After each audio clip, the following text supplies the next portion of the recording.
April 18, 1942. Somewhere in the dark, endless expanse of the Pacific, a single U.S. aircraft carrier slips through the black waters under the cover of night. On its deck, 16 B-25 bombers sit like steel birds of prey, engines silent, crews tense. Every man knows the truth. They are about to embark on a mission that defies reason. By every known rule of warfare, this should not be possible. Bombers of this size, medium-range, land-based machines, have no business taking off from a carrier, let alone 600 miles from Japanese shores. Yet, here they are. The crews are young, untested, barely trained for carrier takeoffs. Some clutch rosaries, others stare blankly at the ocean, calculating odds that are mathematically impossible. Across the Pacific, Japanese radar and patrols roam like predators. One alarm, one mistake, and every bomber will be torn from the sky before it even reaches its target. Survival is absurd.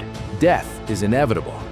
Admiral Halsey's orders are clear. Strike Tokyo. Make them feel the war. But even as the strategy is drawn on maps, the tension is palpable.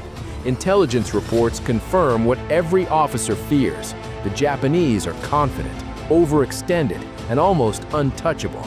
Yet, here the Americans are, forcing themselves into the lion's den with nothing but courage and audacity as shields. The first bomber roars to life, its engines cutting through the eerie calm.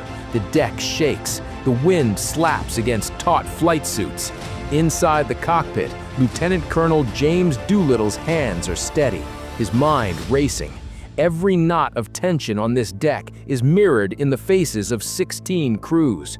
By every rule of logic, they should fail. And yet, the first plane lurches forward, wheels skimming the steel deck, then airborne, momentarily defying gravity itself.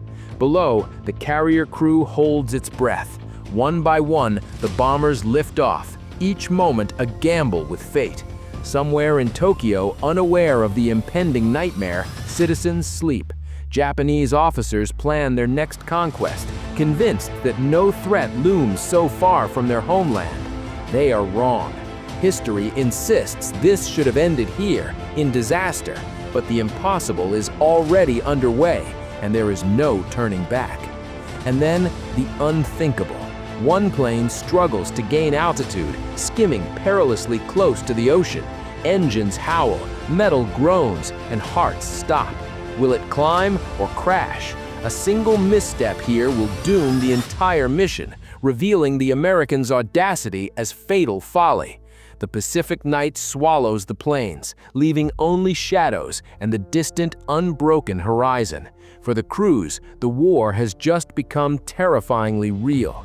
Ahead lies the heart of the Japanese Empire, unscathed and unaware, and a gauntlet of fire, anti-aircraft guns, and certain death. The first whispers of fear mix with adrenaline, forging men into a force history will not soon forget. Cliffhanger. The bombers are airborne, the impossible is in motion, but Tokyo waits. And when the first bombs fall, the world will realize this was no mere raid. The Japanese have underestimated the Americans, and the cost of that miscalculation will echo far beyond the Pacific. April 18, 1942. Early morning. The Japanese coastline emerges from the haze like a promise and a threat at the same time. For the men inside the bombers, this sight carries no triumph, only dread. Fuel gauges already sink lower than planned. The mission has been launched too early. A Japanese picket boat was spotted hours before schedule, forcing Doolittle's hand. The distance to the targets has just increased beyond safe limits. By every known calculation, these aircraft should never make it back. Inside each B-25, the air is heavy with oil fumes, sweat, and unspoken fear. Engines vibrate with a violence they were never meant to sustain for this long. These bombers were not built for carrier launches, not built for extended low-altitude penetration, and certainly not for escape routes that barely exist on paper. Yet the orders remain unchanged. Fly low, avoid detection, hit the heart of Japan. For months, Japanese leadership has believed one thing with absolute certainty: the home islands are untouchable. Pearl Harbor was proof of Japanese reach, not American resolve. The Pacific had become a moat of victory. No enemy aircraft had crossed it. No bombs had ever fallen on Tokyo. That belief is about to die. As the bombers descend to wave-skimming altitude, the crews see fishing boats, factories, bridges, ordinary life unfolding below.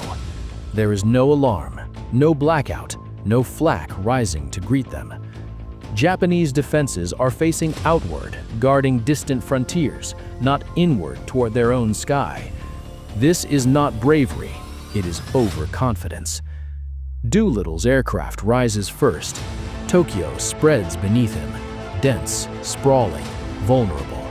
Smokestacks, rail yards, warehouses, targets that were supposed to be unreachable. For a brief, surreal moment, the city looks peaceful, almost innocent. Then the bomb bay doors open. The bombs fall not with glory, but with brutal finality. Explosions tear through industrial zones. Fire blooms where security was assumed. Anti-aircraft guns scramble to life too late, firing wildly into empty sky. Sirens scream in confusion. The unthinkable has happened. Tokyo is under attack. Across the city, civilians stare upward in disbelief. Some assume it must be Japanese aircraft, training exercises gone wrong. Others freeze, unable to process what their eyes are telling them. Foreign bombers, American bombers, are overhead. The psychological damage is immediate and irreversible. For Japanese military leadership, this moment is catastrophic. The war narrative fractures. The enemy they declared weak, slow, and collapsing has just reached across an ocean and struck the capital itself. Not with an army, not with a fleet, but with audacity. Meanwhile, the American crews feel no triumph. They feel the clock. Fuel is vanishing. Navigation is guesswork. Enemy fighters are finally rising, clawing into the sky behind them. Machine gun fire snaps through the air, ripping fabric and metal. One plane is hit. Another barely clears a radio tower. Every second over Japan is borrowed time. The bombers turn away, racing toward China, toward what they hope will be friendly territory. But hope is not a plan. Storm clouds roll in from the coast. Visibility collapses. Radios crackle with broken transmissions. The formation disintegrates, each aircraft now alone over hostile territory, with empty tanks and failing instruments. No rational commander would call this an extraction. By nightfall, the truth becomes unavoidable. None of the planes can land safely. One by one, crews bail out into darkness. Parachutes snap open over unknown terrain. Some men hit trees, some land in rivers, some are immediately captured by Japanese patrols, others vanish entirely. Doolittle himself crashes into the Chinese countryside, convinced the mission has failed.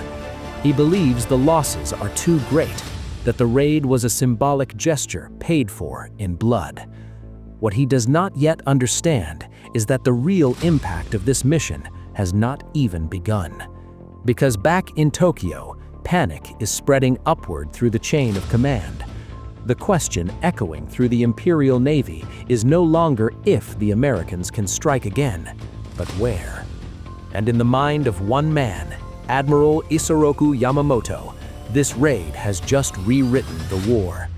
He now knows something terrifying. America is not retreating. America is adapting, and America is willing to gamble everything. As American airmen scatter across occupied China, hunted and exhausted, Japanese leadership prepares a response that will pull the entire Pacific into a single decisive confrontation. The raid has ended, but the consequences are only beginning. The bombs have stopped falling. but the violence has only changed shape. Scattered across eastern China, American airmen stumble through darkness, injury, and shock. Some are barefoot, some are bleeding, all of them are running out of time. They were told Chinese territory would mean safety. Instead, it becomes another battlefield, one without uniforms, front lines, or mercy. Japanese search units fan out immediately. The order is not capture, the order is eradication. By every traditional measure, the Doolittle Raid should already be over. Targets were hit, aircraft destroyed, crews lost or escaped. But history refuses to move on.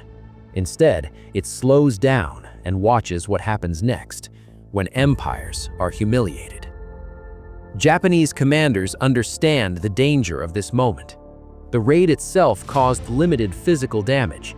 Its true wound is psychological. Tokyo burned not because of fire, but because of exposure. The home islands were never supposed to bleed. Someone must pay for that. Villages suspected of aiding American airmen are surrounded. Civilians are interrogated, beaten, executed. Fields are burned. Entire communities are erased from maps and memory. The message is simple and absolute. Helping the enemy means annihilation. Chinese civilians hide airmen in cellars, barns, and mountain paths, fully aware of the consequences. They feed them rice they cannot spare. They guide them through forests crawling with Japanese patrols. Many of those civilians will not survive the weeks that follow. The Americans learn this slowly, and then, all at once, they realize survival is being purchased with other people's lives. Some crews are captured, bound, beaten, paraded, interrogated for information that no longer matters. 3 of the raiders are executed. Others die slowly in prison camps, years later, long after the raid's headlines have faded. For those who escape, safety arrives in fragments: missionaries, guerrillas, fractured Chinese units. No celebration, no victory speeches, only exhaustion and guilt. Back in the United States, the announcement is careful. Details obscured, names withheld, but the message is unmistakable. America has struck back. The public reacts with disbelief, then relief, then something sharper: hope. For a nation still reeling from Pearl Harbor, this raid does something extraordinary. It does not win the war. It does not even change the battlefield. But it proves the war is not one-sided, that American reach extends further than anyone thought possible. In Japan, the reaction is the opposite. The Imperial Navy is furious, not at the damage, but at the implication. Defensive doctrine is exposed as flawed. Carrier groups are repositioned, patrol zones are expanded, and Admiral Yamamoto reaches a conclusion that will define the rest of the Pacific War. The American carriers must be destroyed. Not later, not gradually, immediately. Yamamoto understands industrial realities. He knows Japan cannot win a long war of attrition. Time favors America. The Doolittle Raid confirms it. The enemy is bold, creative, and reckless enough to attempt the impossible. Which means Japan must force a decisive battle, one massive, crushing engagement that annihilates American carrier power in a single stroke. The target chosen is Midway, a remote atoll, a trap disguised as an opportunity, a battle meant to restore fear. What Japanese leadership does not realize is that the raid has already changed American thinking as well. It has validated risk, encouraged audacity, and taught commanders that Japanese plans are not invincible, only complex. The war has crossed a threshold. What began as a symbolic strike has now set both empires on a collision course neither can escape. Within weeks, fleets will converge at Midway, driven by a chain reaction that began with 16 bombers and a gamble no one believed would work. The raid is over, but its shadow is about to consume the Pacific. May, June 1942. The Pacific Ocean does not forget. In the weeks after the Doolittle Raid, Japanese naval planners move with urgency that borders on panic. Meetings stretch into the night, maps are redrawn, patrol lines pushed outward. Defensive assumptions, once treated as doctrine, are quietly discarded. The inner islands had been pierced. That single fact now dominates every strategic calculation. Admiral Isoroku Yamamoto knows something his political superiors refuse to say aloud. Japan is no longer dictating the tempo of the war. The raid was not dangerous because of what it destroyed, but because of what it revealed. American carriers had approached unseen. American pilots had flown where Japanese intelligence said they could not exist. By every rational model, the enemy should have been predictable. They were not. To restore dominance, Yamamoto commits Japan's most powerful weapon, the carrier fleet, into a gamble of his own.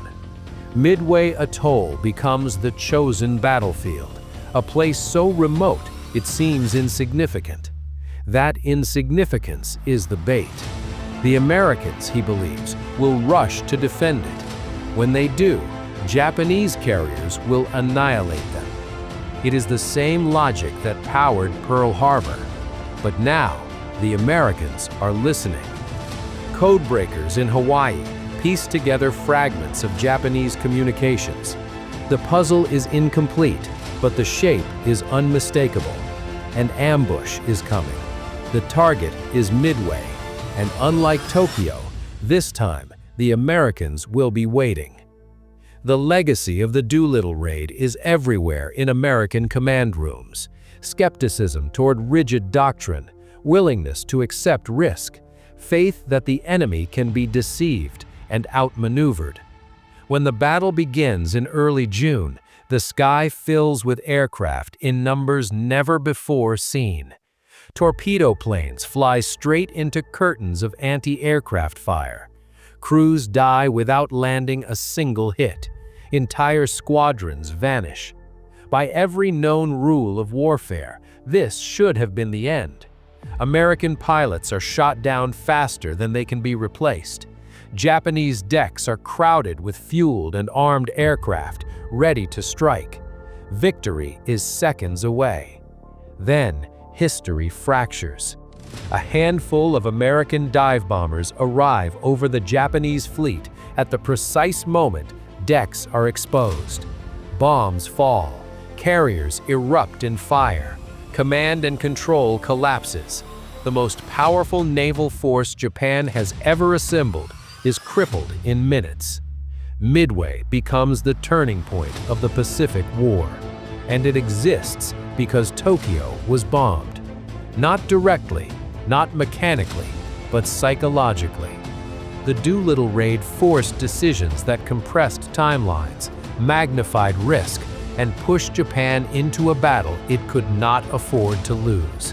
It shattered the illusion of safety and replaced it with urgency that proved fatal. Back in China, the airmen who survived fade into history. Many will never speak publicly about what they saw. The civilians who saved them rarely receive recognition. The villages destroyed in retaliation are reduced to footnotes. War moves forward, indifferent. But the pattern is now clear. 16 bombers, 80 men, a mission designed to fail. And yet, by every cruel irony of history, it succeeds far beyond its intent. Because it did not win a battle, it forced an empire to blink. The Pacific War grinds forward, but its direction is no longer in doubt. Japan still fights fiercely, island by island, cave by cave, but the momentum has shifted, and everyone in uniform knows it. The empire that once expanded with confidence now braces for impact.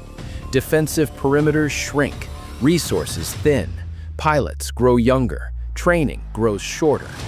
the illusion of invulnerability never returns. Historians will later point to Midway, Guadalcanal, and the relentless American industrial machine as the reasons Japan lost the war.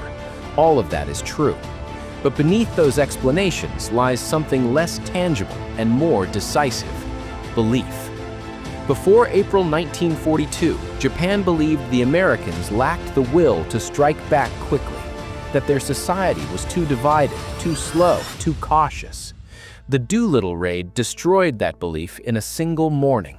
16 bombers crossed an ocean and proved that distance was no longer protection. From that moment on, Japanese strategy becomes defensive in spirit, even when it appears aggressive. Every operation is shaped by fear of another surprise. Every carrier sortie carries the weight of replacement that cannot be guaranteed. Meanwhile, in the United States, the raid becomes legend, but a restrained one. Doolittle receives honors he believes he does not deserve. He expected court-martial, not medals. He measured success in survivors, not headlines. That humility reflects the truth of the mission. The Doolittle Raid was never about destruction. The physical damage was limited. The losses were real. Men died, civilians suffered. Entire Chinese communities paid a price far greater than the airmen they saved. War, as always, collected its debt from the innocent. But strategically, psychologically, the raid detonated at the center of Japanese confidence. It forced decisions under pressure. It accelerated confrontations. It pulled forward a decisive battle that Japan was not ready to win. History insists that wars are decided by armies and factories, but sometimes wars turn on something smaller, a moment when certainty cracks, when an empire realizes it can be reached, when impossible stops being a shield. On April 18, 1942, Tokyo learned that the war had come home, not in force, not in numbers, but in intent. And from that day forward, Japanese leadership understood something that could never be unlearned. The Americans were not begging for peace. They were only beginning to fight.